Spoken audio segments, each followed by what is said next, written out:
about who's in charge of your program, as I indicated, you are first and foremost in charge of your program destiny. And what that essentially means is that you hold and must hold yourselves accountable for what goes on into your program. You must seize the power to define your success. But you don't do this alone. You have to know that there are going to be other people there to assist you, and we're there to help you guide your path. So we know that the daily reality of being a graduate student at times can be frustrating. You're struggling with a lot of things. Time management becomes an issue. Uh, uh, Home life is real. We know that you are juggling a lot of things going on at one time. So we know that we must provide and help you with those issues that you are bringing into the program with you. So that's why we have the Counseling Center. We also have a center called the Office for Student Services. And we will have a videotape of the services that will be provided by Ms. Daniels Backus. She just came on board, and she provides the services if you have any academic challenges that you need any accommodations for. So we will be providing you with that information as well. So it's vitally important that you let us know, or let Ms. Backus knows, let her know if you have any challenges or any academic needs that you need to be that may need to be addressed, that you need services for. So that being also said, also you will be assigned an advisor. Sometimes the advisors may be your mentor and your research advisor in some programs. In other programs, you have a research advisor and an academic advisor. Whomever that person is, you must keep that person informed about what's going on with you academically, and if you want to, non-academically, so they can help you with whatever needs you have that need to be addressed. You also have a Director of Graduate Studies. By show of hands, how many of you know who your Director of Graduate Studies is? Okay, I see a few. Get to know who that person is, because that person will also help guide your academic career within your program. And also you have a graduate program chair. How many of you are familiar with who your chairperson is? Raise your hands so I can see. Very high.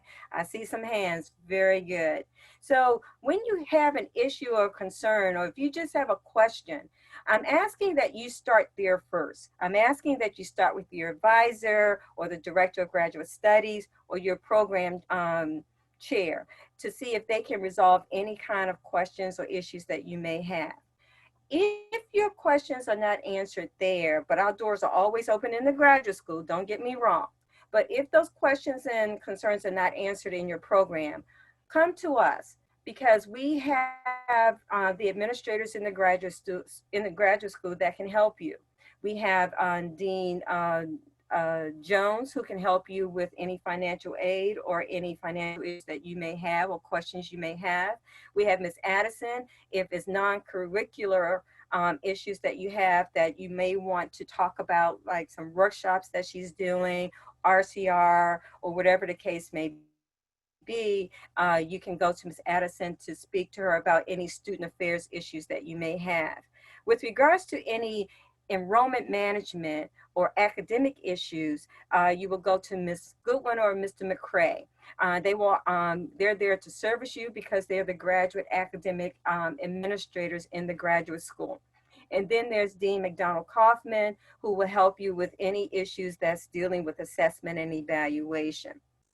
I am the Senior Associate Dean for Graduate Studies, and it has been said several times.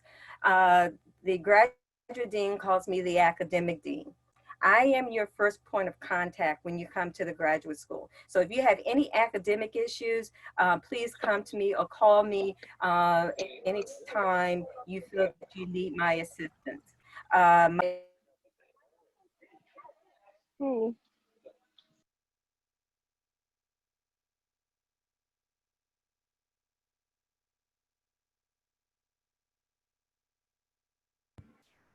I think she might have. You're muted. I keep coming muted. What part did you not hear, or was it all of it? Hello, Um, can you hear me now?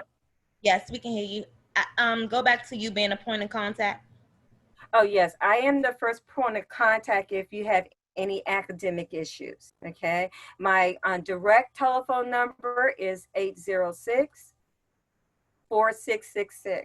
806-4666.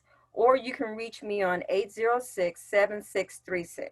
806-7636, or cellison at howard.edu. Send me your questions or your concerns, and I'm here to service you. If I am not able to service you, or you just want to go talk to the graduate dean, that is the graduate dean, Dana Wims. Dr. Dana Wims. She is the graduate dean. She is your dean. Some of you are in other schools and colleges, your graduate programs in maybe in other schools and colleges, and they may have deans there, but your dean is the graduate dean, Dean Dana Wims. Her number is area code 202-806-4676.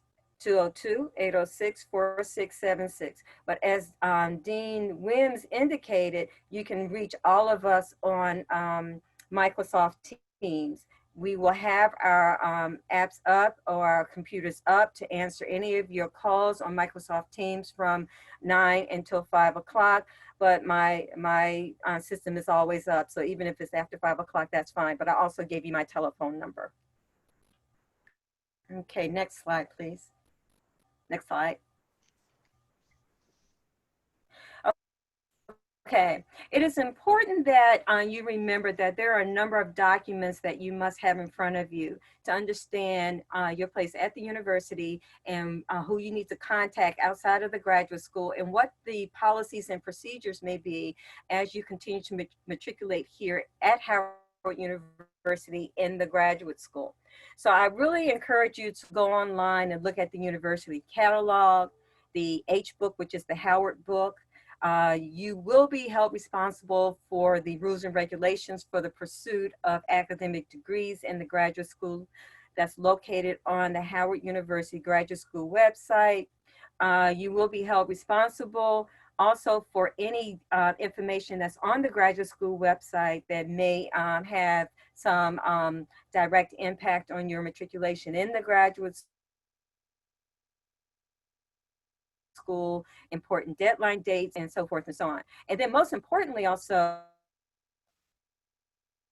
each of your graduate programs, each of you will receive a graduate program manual from your graduate program. So make sure that if you don't have that manual, that you obtain one from either your graduate chair or your director of graduate studies. So make sure that you understand the rules and regulations that are guiding your program out of that particular manual. Next slide, please. Next slide. Okay, some of you may have received a provisional admissions letter, and it may have listed some special provisions. Now, if you did receive a letter, an admissions letter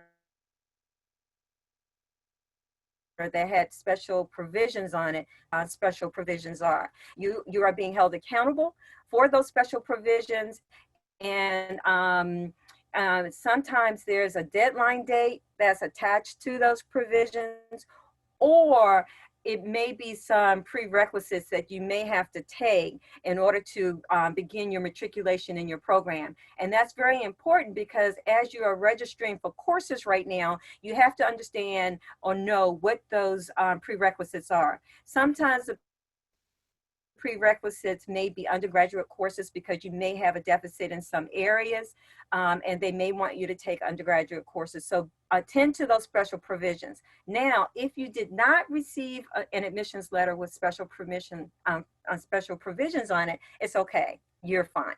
Okay, next slide.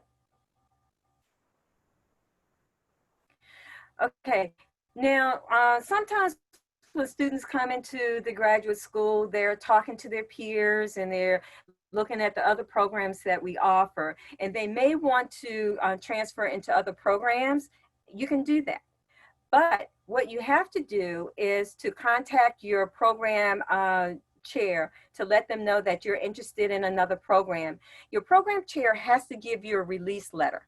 They have to release you from the current program that you're in and send the release letter to Dean Wims. And you have to fill out a full application and make sure that you submit that full application to GradCast, and let Mr. Smith, who is the graduate admissions officer in the Office of Admissions, let him know that you will be considered a program transfer. Also, we have what we refer to as former student returning, FSR. Some of you who are attending this orientation may be a former student returning. So you have to submit an application if you step out of the university for a semester. It's a university requirement that if you step away from the university for a semester, you have to come back in. You have to reapply back in. But that's not automatic. You have to indicate to your program director or your program chair that you are interested in coming back into the program after leaving for a semester. Then you will have to fill out another application out of Bison Web. Know also that you don't have to pay an application fee if you step out, and you don't have to pay the enrollment fee any longer. You've already paid the enrollment fee, so you're good with that. Another reason why a student may become a former student returning is that they may have been dismissed from obtaining 3 or more grades below a B minus, or you may have a cumulative grade point average below a 3.0. Again, please check with your program chair to see what are the provisions that you may have to meet if they will allow you to come back into the program. So under these 4 categories will represent you coming back in as a former student returning. Next slide, please. Next, please. Many students ask, well, what is the full-time load for a graduate? Go back, please. What is a full-time load for a graduate student? A full-time load for a graduate student is 9 credit hours. Anything less than 9 credit hours, you're considered part-time. So a full-time load for a graduate student is anywhere between 9 and 12 hours. Now, we under certain circumstances, but we don't encourage it, you may take 15 credit hours, but speak with your academic advisor about that, and also speak to your chair about that, because our courses are so intense that we don't want to put you at failure for academic failure, at risk for academic failure, but we always want to put you in success for academic success.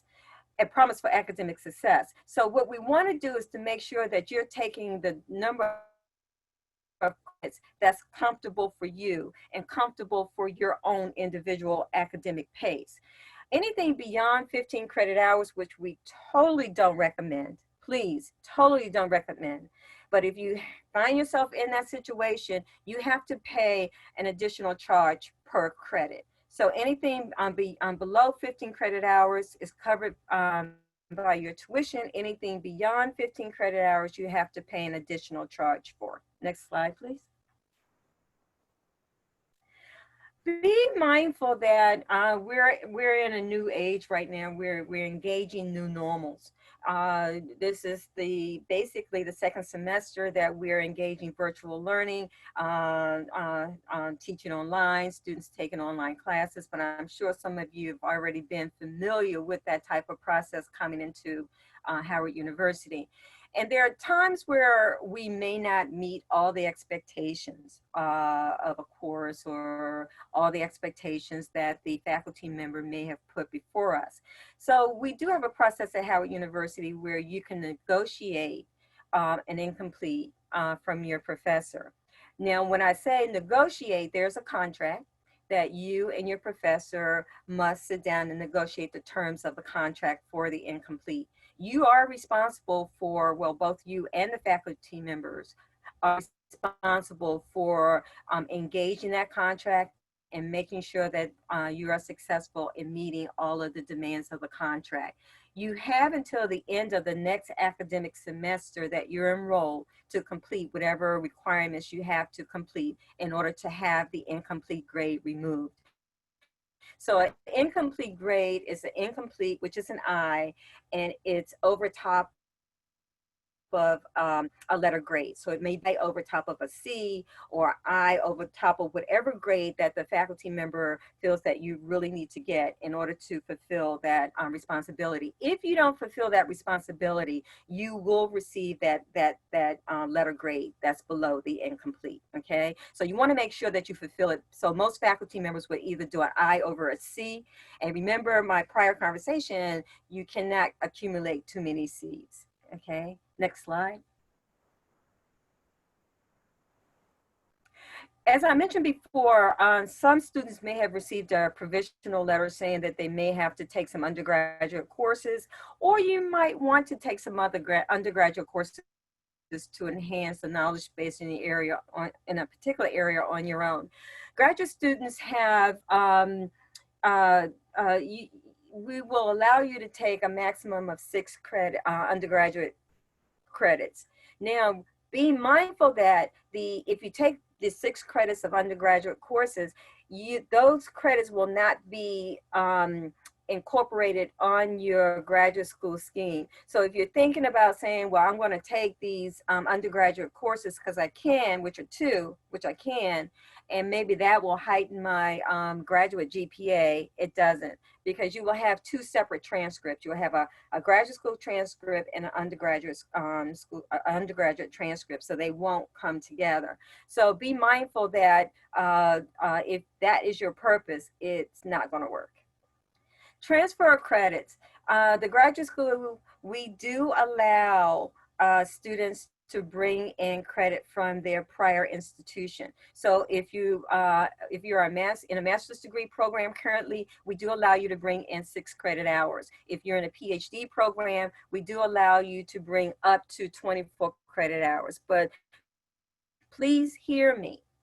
The graduate school says we will allow this, but your program will determine if you can do it. Okay, that's really important, because sometimes I have students coming to me, well, the graduate school said I can bring in 24 credit hours. I said, no, you can bring in 24 credit hours, but it's up to your program to determine if you can.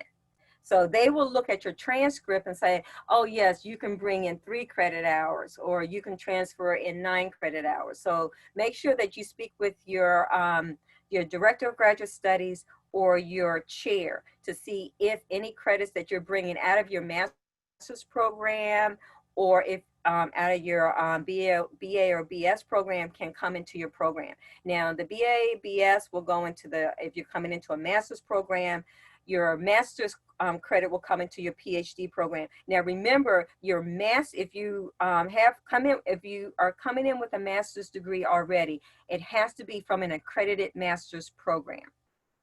Okay, thank you, Mr. Griffin. Next slide.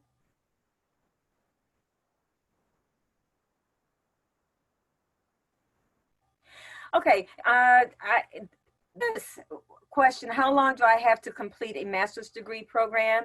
I am going to talk about this for a second, because I want you to go to the rules and regulations for the pursuit of graduate degrees to get the full discussion on this topic, okay? So just generally, we expect a master's student to complete the program within 5 years. Anything beyond that, you're in time to degree. How long are my courses valid? Your courses are valid up to 5 years. Anything beyond that, you're in time to degree. Next slide. Same thing for PhD students, but it's a little bit longer. We expect a doctoral student to finish the program within 7 years. Anything beyond 7 years and prior to 10 years, you're in time to degree. Anything after 10 years, nothing is valid. So we don't even anticipate any of you scholars here, to stay in your program beyond 10 years. You hear me? Shake shaking your heads. You're not going to be here that long. You're coming in, you're getting what you need, and you're getting out, right? Okay, I see those smiles, and I see. Let me make it real for you. I had a student who is in debt $300,000. Does that make it real for you? Okay, so you're getting out of here, and you're not going into time to degree. You're going to be out of here way before 7 years. Okay, next slide. And the dean will agree with me. ABD, no, no, no. You're going to, because some people will go into that ABD status and stay in ABD status for a while. And what they're not understanding, oh, ABD, ladies and gentlemen, all but dissertation. I used to put a sign on my door, and I would have ABD with a red line crossed through it. Because when you're in ABD status, you're not understanding the clock still ticks. So your course is getting old and your program is getting old. Okay. Credits required for a degree program. According to the graduate school, for a master's degree program, we require a minimum of 30 hours. And for a PhD program, we require a minimum of 72 hours. Now, that's the minimum. You go to your program and ask them, how many credit hours am I responsible for within my program? There are some programs that are guided by accreditation units. So for example, our psychology-based programs, they are accredited, the clinical and the counseling, they are accredited by APA. So they are credit hours. I don't know what the number is right off my top of my head, but it's way beyond 72 hours. So make sure you check with your program to see what is the maximum number of credits you're responsible for. Now, the graduate school, we do not require specific courses other than the dissertation research and the master's thesis research. All other course requirements are based on what your programs are asking you to fulfill. So we don't say that you take biology 101 because that's up to your program. The only thing, again, we require is that you take the dissertation and the thesis courses. So again, consult with your director of graduate studies or your advisor. Next slide, please. Okay, the graduate school requires basically two things. One, in order to be advanced to candidacy. One would be expository writing, and another one will be the RCR requirement. Let me start with the expository writing requirement. All graduate students are required to have an expository writing certificate or have English proficiency, but each graduate program is responsible for making sure that every single graduate student in their program get involved in some kind of expository writing requirement. With regards to RCR, many of you, if not all of you, I think, engaged in the RCR workshop yesterday. So you are responsible for getting an RCR workshop certificate as well as an RCR online certificate that's incorporated in the CITI, which is the Collaborative Institutional Training Initiative. So module. So the RCR workshop certificate doesn't get old. Anytime you are ready to be advanced to candidacy, you never have to redo that workshop. But the RCR module in the CITI does get old. It lasts for 3 years. So make sure that your CITI as well as your RCR module, make sure that they're up to date and current. Next slide, please. Your guidance committee, that differs per program. Some guidance committees, your director or your chair kind of puts this committee together to guide your academic matriculation in the program. So again, this is another thing that you have to go to your program and ask. for them to define for you your guidance committee. The only thing that we say is that there should be a guidance committee or some kind of process that governs and guides your program while you're in the program, okay? So it may be an individual academic advisor, or it may be literally a committee. I notice in many of the STEM programs, there is a guidance committee that looks at what the student's doing throughout their matriculation to make sure that they're making significant progress throughout. Okay. Next. Okay. This is very serious, ladies and gentlemen. Very, very serious. Because the university has a zero tolerance for cheating and plagiarism. Let me say that again. The university has zero tolerance for cheating and plagiarism. So not only does the university, not only does the university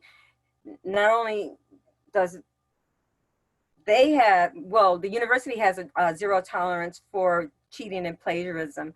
The graduate school has a 0 times plus in affinity tolerance for cheating and plagiarism. Once we find out and once we do the investigation that that behavior has occurred, you are immediately dismissed from your program, and you do not have any opportunities to come back in to any of our graduate programs. So again, once we find out that it did happen through an investigation, you will not have any other alternative to, opportunity to come back into your program of study. So scholars, please. And I know I don't have to have this conversation, but I guess I do because I'm saying it. But please make sure that you don't engage in this behavior, because it's not a good behavior to engage in. You are scholars, you're here for a reason. We believe in original work. So make sure that it is original work on your part. But also, you know, when you are using somebody else's work, please reference and cite the work. Reference and cite the work. Please, is vitally important that you do that. Next slide. Okay, if you have any problems in the graduate school or while you're matriculating in the graduate school and you feel that you have been aggrieved in whatever situation that you're engaging in academically, we have a process. We have a grievance process. We have an informal process and a formal process. Our informal process, we try to help you out informally first to help you mediate whatever problems that you may be having with your department, with your program, with your faculty, or whatever the case may be. But if we cannot resolve the issue through mediation through your department or mediation through the graduate school, we have the formal grievance process, and we have a formal dean of the graduate school to look into formal grievances. So we will provide you with information regarding that if you feel that you have been put in a situation where you have to file a grievance for a particular concern that you're having. Okay.